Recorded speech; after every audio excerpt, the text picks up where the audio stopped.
We are going to talk about managing patients experiencing alcohol withdrawal syndrome in the hospital. So, earlier this year, as you may or may not be aware, we went live with a new guideline called Assessment, Prevention, and Treatment of Alcohol Withdrawal. This guideline is 11 pages and goes through how we care for these patients, the medications that are used, and different monitoring parameters that should be utilized. This is a lengthy document, and it's not something that you're ever going to have memorized. So anytime you're caring for these patients, it's always a good idea to pull this up as a reference. If you're looking for it, this lives on Policy Medical. So open up the intranet. On the left-hand side, if you select Documents and Policies and then search Withdrawal, this document will come up. In general, though, anytime a patient comes into the hospital, we're always going to screen them for alcohol use disorder, looking for patients who are at risk for alcohol withdrawal syndrome. Alcohol withdrawal is defined as having 2 or more symptoms that develop within the hours to days after either decreasing their alcohol intake or stopping alcohol intake after a period of heavy drinking. I do want to emphasize that someone does not have to completely stop drinking alcohol in order to experience withdrawal symptoms. Most commonly, we are going to see symptoms of withdrawal present within 6 to 24 hours after either their last drink or that decrease in alcohol intake. Alcohol withdrawal syndrome, it can be a life-threatening condition, so it's very important that we are identifying these patients and then managing their care appropriately throughout the course of their stay. Now, when are we screening for this? We are screening all patients for risk of alcohol withdrawal when they present to the emergency department. If they're being admitted to the hospital, they'll be screened again upon admission. Our providers will screen these patients, and then we can certainly screen them as is clinically indicated. When you're screening a patient to get more information about their alcohol use, though, there are certain pieces of information that you really want to obtain. You want to know how often the patient drinks, how much they drink, when is the last time they consumed alcohol, and if they've ever withdrawn from alcohol before. If a patient has withdrawn from alcohol before, I want to know more about what that experience was like for them. Did they need to be hospitalized for their alcohol withdrawal syndrome? Have they ever had a seizure from withdrawal? These are important pieces of information that will help me gauge the severity of withdrawal that I can expect for the patient during their hospitalization this time. Now, what are these symptoms that we're looking for in these patients? Well, there's a list of them. These patients can be restless, anxious, or agitated. They can develop headaches, nausea, vomiting, or GI upset. They can be tremulous. In severe cases, they can develop seizures. They can be confused. They can have hallucinations that include disturbances to their auditory, visual, or tactile sensation. They can experience delirium. So all of these symptoms may sound familiar to you, as this is what we are assessing when we perform a CIWA assessment. 2 other items that will not alter the score of your CIWA, but are still really important pieces of information to gather, are the patient's heart rate and their blood pressure, because these patients can also be tachycardic and hypertensive, and that's related to what is physiologically happening during the experience of withdrawal. So, what do you need to know if you're caring for a patient who's experiencing alcohol withdrawal? First of all, we need to be performing CIWA scores. But anytime you do a CIWA score, you are always going to get a full set of vital signs at the same time, so that we're getting the full picture of how this patient is doing. In addition to getting your CIWA scores and your vital signs, we want to have a general idea of how we're going to manage these patients. No matter how the patient is scoring, we are always going to perform a CIWA and a full set of vital signs at a minimum of every 4 hours.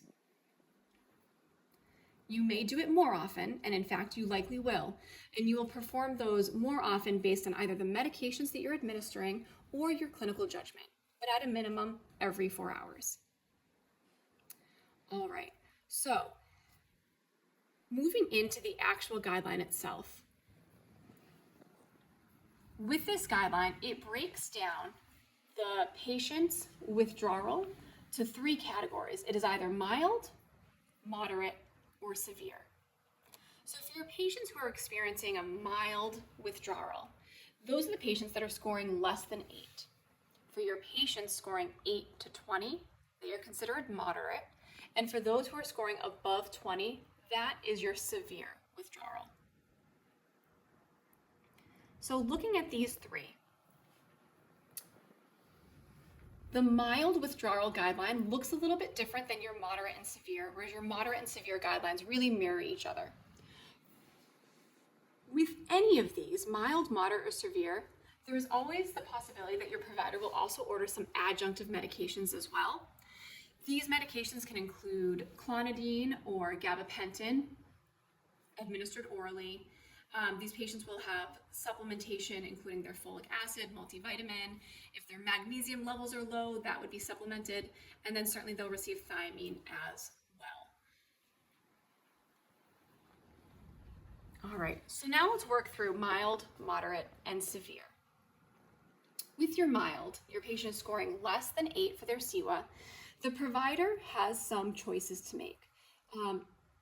A shift that you'll see with this guideline is that phenobarbital has become the preferred agent for managing alcohol withdrawal syndrome. However, benzodiazepines, which we have used for many years in treating alcohol withdrawal, are still a part of this guideline. So for your mild withdrawal, your patient is scoring less than 8, your provider could order either an oral dose of phenobarbital, 2 doses, 12 hours apart. They could order an IV or an IM dose of phenobarbital, 2 doses, 12 hours apart, or perhaps a one-time order for oral diazepam. In each category here, you're going to see that it's going to give you your guidelines for how often you're going to reassess your patients. So again, a minimum of every 4 hours, but after either an IM or IV dose of phenobarbital or an oral benzodiazepine, in 1 hour, we'll reassess their CIWA score and their vital signs. It is recommended that these patients also be on a cardiac monitor. So across the board, good practice if your patient is experiencing alcohol withdrawal syndrome, put them on the cardiac monitor. All right, so moving over to our moderate and severe withdrawal guidelines. For both of these, like I said, they're very similar, so we're really going to talk through them together. One thing I do want to call out in this is that this guideline does allow for, of course, the provider is going to be making decisions based on what is best for the patient. So there is space for provider discretion in the order set that they're choosing. With that being said, for our moderate withdrawal and for our severe withdrawal, these patients are going to get a loading dose of medication, and then we'll also have symptom-triggered or PRN doses. For your moderate withdrawal, these patients will receive phenobarbital, either IV or IM. And for your IV dosing, it's phenobarbital 10 milligrams per kilogram of their actual body weight, and the maximum dose that they can get is 1,040 milligrams. They could also have phenobarb administered as an IM dose, and if that's the case, then they'll receive 3 doses. And that also has a maximum of 390 milligrams. For your patient in severe withdrawal, their loading dose is going to be phenobarbital 10 milligrams per kilogram of their actual body weight with a maximum dose of 1,040 milligrams. For your IV doses, your phenobarbital IV loading dose is an infusion that's administered over 20 minutes. So if you work in the emergency department, you are going to prepare that loading dose to administer. If you work on the floor, then pharmacy will prepare it and then send it to you. If you're working on an inpatient unit though, and the patient is ordered for a loading dose of phenobarbital, the one piece of information that you want to know is, did they receive that loading dose in the ED? Because if they did, then you can move on to your symptom-triggered dosing. Other things that you might notice are that the dosing is 10 milligrams per kilogram, but that does not mean that your order dose is always going to match that perfectly. And the reason being is that the order set prompts providers to round the order to the nearest 130 milligrams. 130 milligrams sounds random, but the vial for phenobarbital is actually 130 milligrams per 1 ml. That's the vial. And so the order set prompts the providers to round to the nearest 130. So any variability that you're seeing, that accounts for that. Once a patient has received their loading dose of medication, when they're in moderate or severe withdrawal, they're then going to be ordered for symptom-triggered or PRN dosing. And again, this is a decision point for the provider of what medication do they want the patient to receive. So phenobarbital is listed as our preferred agent. However, There may be reasons why the provider will prefer a benzodiazepine. Most commonly, diazepam or Valium is utilized. There are some considerations where lorazepam would be an option. And if they're in severe withdrawal, then midazolam is also an option there. So I'm going to really focus in on phenobarbital.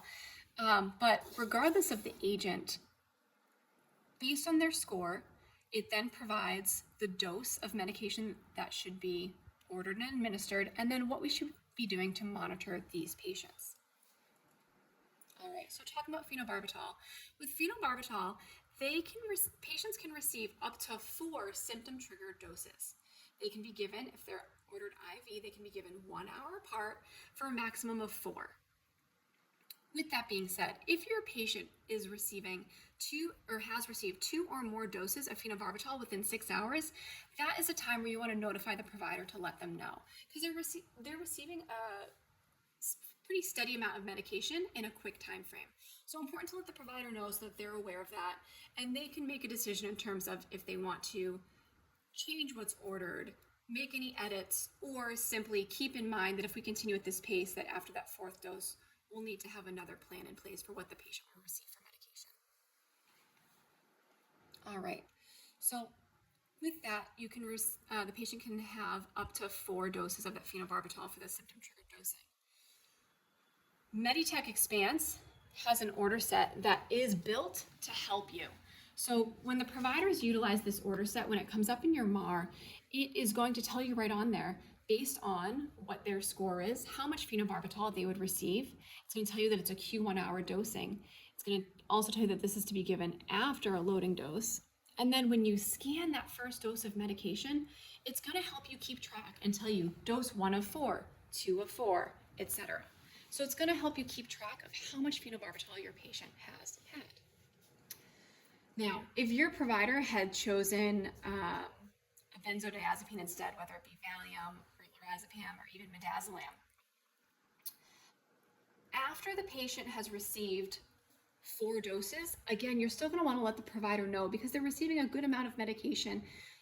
So it's important to let the providers know what these medication requirements are for your patient. Other things that it's important to know is whether your patient is in moderate or severe withdrawal. They absolutely must be on the cardiac monitor. So make sure that these patients are on the monitor. And then otherwise, like I said, you're not going to have this memorized. So always a good idea to pull up the reference when you are caring for patients with alcohol withdrawal syndrome so that you can be aware of what the monitoring parameters are. The other thing that I really want to highlight is that these patients, we are performing a CIWA, we're doing a full set of vital signs, but we also need to assess, monitor, and document their respiratory pattern and their level of consciousness. The reason being is that whether they're ordered for phenobarbital or benzodiazepines, these medications can be sedating and can affect their respiratory status. So we need to be monitoring that. And so actually built into your CIWA template, at the bottom there, it does have a space for you to document their level of consciousness and information about their airway and respiratory pattern. So really important that we're monitoring that, notifying the provider for any concerns, and certainly treating the patient appropriately. Now, if you have not given phenobarb much in the past, I do want to call your attention to the fact that there is a reference for it. So we do have an IV admin guideline for many medications that are listed on the internet, and phenobarb happens to be one of them. So if you open up the internet and on the left-hand side, again, select Documents and Policies, and then type phenobarb, this one-page reference sheet comes up. So with this, it tells me based on the indication what my dosing is. So for my acute alcohol withdrawal, it does tell me too, when I'm doing IV push doses, how quickly they can be given. It tells me how the medication comes, what my monitoring parameters are, the half-life, and more. So this is a really great reference that I would encourage you to pull up anytime you are administering phenobarbital. And with that being said, just to call your attention back to the symptom-triggered dosing, you'll see that I told you based on the CIWA score, it's going to tell you what the dose is that they would receive. And it matches the order set as well. That's saying for a score between 8 and 20, you would give 130 milligrams if the provider had put in for phenobarbital IV doses, or if they scored greater than 20, that they would receive 260 milligrams. So it is worth noting that while the loading dose is an infusion over 20 minutes, when you do the IV push doses, this is a slow IV push that is done over 5 minutes. So these are the resources that you have available to you. I hope you find this helpful. And if you have any questions or any concerns, certainly always reach out to the providers or reach out to pharmacy. But I hope this helps. Thank you.